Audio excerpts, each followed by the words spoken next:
जनाब उसामा कादरी साहब सवाल पूछें।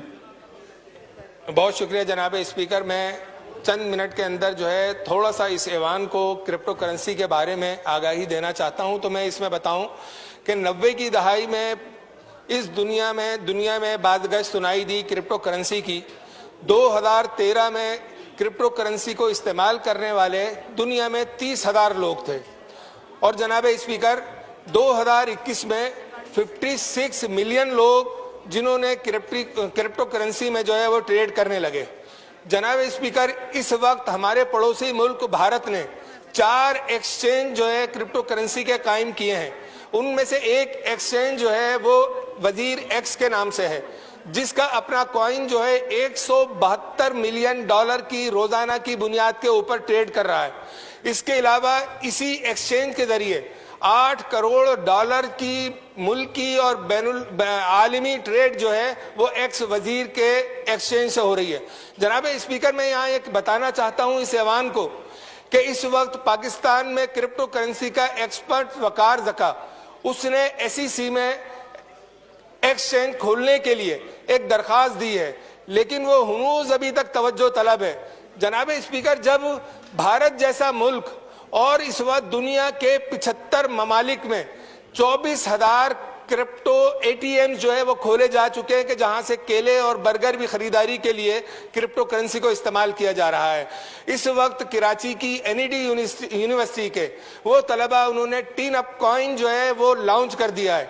मैं सिर्फ आपको इसकी तवज्जो दिलाना चाहता हूं इस ऐवान की कि वो जो है शुएब अख्तर जो हमारा लेजेंड वो जो है उनको सपोर्ट कर रहा है। इस वक्त जो है अगर पाकिस्तान में SEC जो है एक एक्सचेंज कायम कर देती है और उसमें फाइनेंस हमारी मिनिस्ट्री, उसमें FBR, उसमें स्टेट बैंक और वो एक्सपर्ट जो वकार ज़का, शुएब अख्तर, टीन अप की टीम अगर ये आपस में बैठकर इस पर कोई कंसेंसस बनाते हैं तो मैं समझता हूं कि इस वक्त पाकिस्तान का वो नौजवान तबका, वो तालिब इल्म, वो तलबा जिनके वजीर आजम साहब ने कहा था कि मैं 1 करोड़ नौकरियां उनको दूंगा, लेकिन मैं दावे के साथ ये बात यहां पर इस ऐवान को कहना चाहता हूं कि अगर क्रिप्टो करेंसी पर ये हमारे इदारे संजीदगी के साथ बैठ जाएं तो हमारे वो नौजवान तलबा और तालिबात पूरे पाकिस्तान के जो डिग्रियां हाथ में लेकर घूम रहे हैं उन्हें फिर नौकरी के लिए किसी भी गवर्नमेंट इदारे के पास आने की जरूरत नहीं होगी, बल्कि वो जो है इस एक्सचेंज के जरिए, इस क्रिप्टो करेंसी के जरिए अपने खानदान के कफील भी बन सकते हैं और मिलियन ऑफ डॉलर की अगर इस पर सही मानों में काम किया जाए तो पाकिस्तान को ज़र मुबादला भी मिल सकता है। जिस तरह स्टॉक एक्सचेंज में मुल्की और बैनुल अक़वामी लोग जो है वो आकर वहां पर ट्रेड करते हैं और वो जो है टैक्स भी इस पाकिस्तान को अदा करते हैं। अगर इस तरह का कोई मैकेनिज्म बनाया जाता है, लेकिन मेरी ये गुजारिश होगी कि जो इसके एक्सपर्ट्स हैं वकार ज़का, शुएब अख्तर, टीन अप और अनस मिर्जा अनस बेग और इसके अलावा फैसलाबाद के लोग हैं, इनको जरूर बुलाया जाए और इनके ओपिनियन के साथ साथ स्टेट बैंक, FBR और ये तमाम लोग जो है अगर आपस में बैठकर इस पर कोई वर्किंग करते हैं तो मैं समझता हूं कि पाकिस्तान जो इस वक्त माशी गर्दाब में फंसा हुआ है उसको निकालने में भी मदद मिलेगी। और जो लोग इस वक्त बेरोजगारी के शिकंजे में जकड़े हुए हैं और वो जो है डिग्रियां हाथ में लेकर घूम रहे हैं, सिर्फ $50 की उससे अगर इन सब की मदद की जाए तो इंशाअल्लाह मुझे उम्मीद है कि वो अपने घर के कफील बन जाएंगे। इसके एक जुमला और इसकी ट्रेनिंग के लिए PTV को अगर पाबंद कर दिया जाए कि वो हमारे नौजवान तलबा तालिबात को अगर 15 मिनट की ट्रेनिंग दे तो मैं समझता हूं कि इसकी बहुत मालूम साबित होंगे। अली मोहम्मद खान साहब। सर, ये जो क्रिप्टो करेंसी है basically this is an algorithm based innovation है और इसमें एक इशू है कि इसका कोई सेंट्रल इशूअर या कोई गारंटीड जुरिस्डिक्शन इसकी नहीं है। एक नई टेक्नोलॉजी है। स्टेट बैंक की जो इस पे हमारे पास इंफॉर्मेशन आई है वो यही है कि they are keeping close lies on international जो स्टेक होल्डर हैं उनके साथ भी।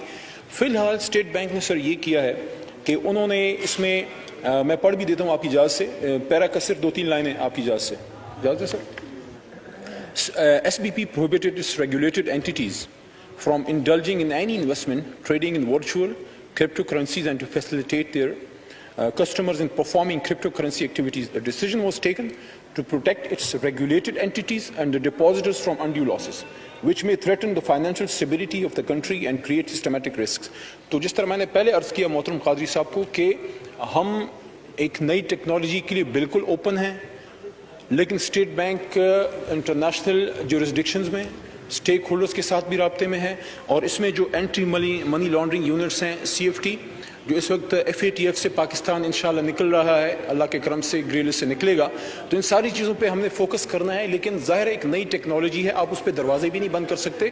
अगर कादरी साहब, मोहतरम मेंबर साहब और ऐवान का सेंस है कि इस पर मजीद डिटेल डिस्कशन होनी चाहिए, तो आई थिंक इसके लिए बेहतर फोरम यह है कि इसकी स्टैंडिंग कमेटी में फाइनेंस की डिटेल डिस्कशन हो दुनिया जाए। के बहुत से ममालिक में अभी ये इस्तेमाल हो रहा है, और जी, जी। इसको जो है कमेटी में भेजते हैं कि मेंबर्स जो है इस पे डिबेट करें और इसको इस पे कोशिश करें। जी, इंजीनियर साबिर हुसैन।